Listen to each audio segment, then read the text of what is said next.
Mapalad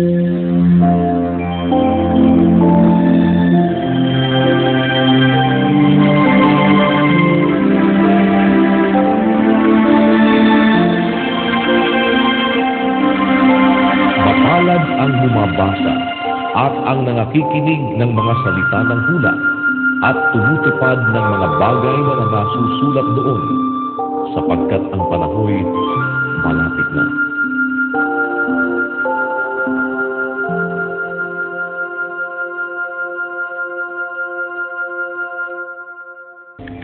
Unang Korinto, Kapitulo 16. Ngayon tungkol sa koleksyon sa mga banal, ay gawin din naman ninyong gaya ng iniutos ko sa mga iglesia ng Galacia.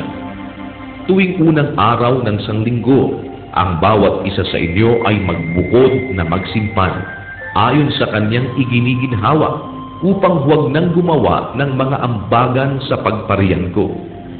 At pagdating ko, ang sinumang inyong mamagalingin ay sila ang aking susuguin na may mga sulat upang makapagdala ng inyong abuloy sa Jerusalem. At kung nararapat na ako naman ay pumaroon, sila'y isasama ko.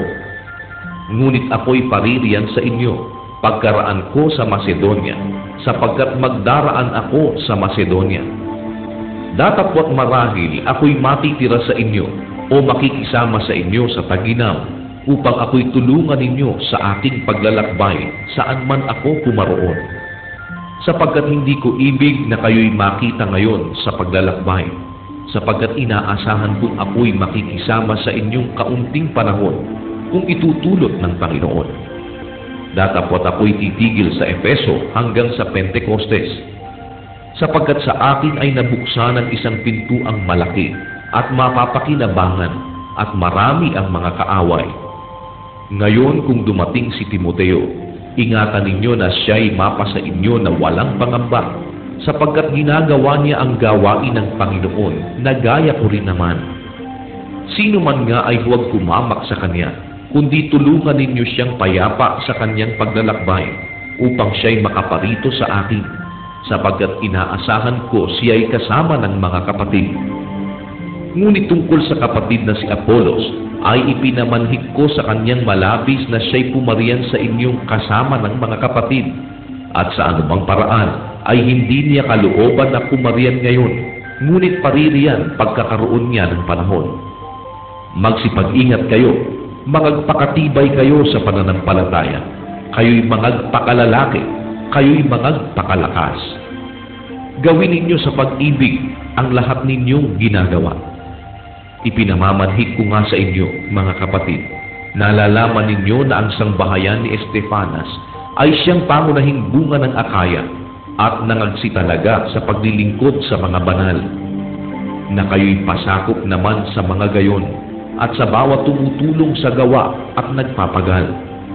At ikinagagalak ko ang pagdating ni Estefanas at ni Fortunato at ni Acaiko, sapagkat ang kakulangan ninyo ay pinunan nila, sapagkat inalim nila ang aking espiritu at ang inyo.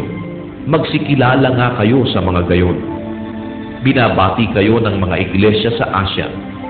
Kayo'y binabating malabi sa Panginoon ni Aquila at ni Prisca, pati ng iglesyang nasa kanilang bahay. Binabati kayo ng lahat ng mga kapatid. Kayo'y mga batian ng halik na banal. Ang bati ko ni Pablo na sinulat ng aking sariling kamay. Kung ang sino man ay hindi umiibig sa Panginoon ay maging takwil siya, Maranatha. Ang biyaya ng Panginoong Hesus ay sumainyo nawa. Ang aking pag-ibig kay Kristo Jesus ay sumainyo nawang lahat. Siya nawa.